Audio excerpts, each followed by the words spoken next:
అనంతపురం జిల్లా గుత్తి పట్టణంలో మండల న్యాయ సేవా సమితి చైర్మన్ 6వ అదనపు జిల్లా జడ్జి బి సాధుబాబు ఆధ్వర్యంలో వరకట్న వ్యతిరేక దినోత్సవం పురస్కరించుకొని Gooty judicial first class magistrate B Shweta అధ్యక్షతన గుత్తి ఐడిఎస్ కార్యాలయంలో బుధవారం నిర్వహించిన అంగన్వాడీ టీచర్స్ ఆయాలతో సమావేశం ఏర్పాటు చేశారు.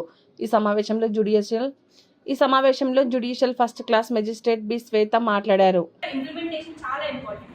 మేడం ఇక్కడ ఉండి చాలా చెప్తారు, మేము ఇది చేస్తున్నాం, మేము అది చేస్తున్నాం, కానీ గ్రౌండ్ లెవెల్లో ఉండేది మీరు. ఎగ్జిక్యూషన్ ఎలా జరుగుతుంది ఏంటి అనేది మీకు మాత్రమే బాగా తెలుస్తుంది. మీ హార్డ్ వర్క్కి, మీ సెల్ఫ్లెస్నెస్కి చాలా వాల్యూ ఉంటుంది. అది మీకు ఇప్పుడు అర్థం కాదు. మీరు ఎప్పుడైతే వెళ్ళి ఒక మదర్ని, ఒక పేరెంట్ని అప్రోచ్ అవుతారో, అప్రోచ్ అయి వెళ్ళిన తర్వాత ఆ పేరెంట్ దగ్గర నుంచి వచ్చే ఒక ఫుల్ఫిల్నెస్ అనేది మీ సక్సెస్.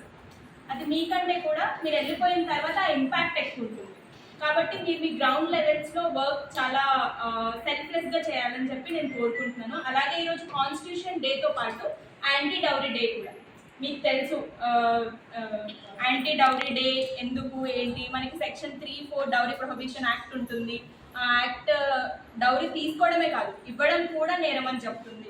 మీరు ఏ టైంకైనా కానీ అప్రోచ్ అవ్వచ్చు. మేడం చెప్పినట్టు మీరే ఇక్కడ ఫైలింగ్స్ చేస్తారు, ఫైలింగ్స్ చేసి మీరే కోర్టుకి అవి తీసుకెళ్ళి ఇస్తారని చెప్పి మేడం చెప్పారు. కాబట్టి లా పట్ల, యాక్ట్స్ పట్ల మీకు బాగా అవగాహన ఉంటుందని నేను అనుకుంటున్నాను. దానికి సపరేట్గా మీ క్లాస్ చెప్పే అవసరం ఉంది అని కూడా నేను అనుకోవట్లేదు.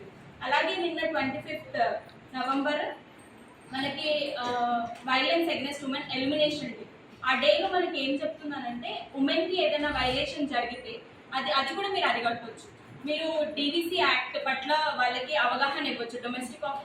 Domestic violence against women. మీరు ఇంటికి వెళ్ళేటప్పుడు వాళ్ళకి ఆ ఫుడ్, మీరు ఇచ్చే ఎడ్యుకేషన్తో పాటు అక్కడ ఉండే ఉమెన్స్కి మీరు ఈ యాక్ట్ గురించి కూడా చెప్పొచ్చు. సో మీరు చేసే మీ డ్యూటీస్ ఫుల్ఫిల్ చేసుకుంటారని చెప్పి, మీరు ఇచ్చే ఆ నాలెడ్జ్ వల్ల ఒక్కరైనా ఇద్దరైనా బెనిఫిట్ అవుతారని చెప్పి నేను కోరుకుంటాను. Thank you.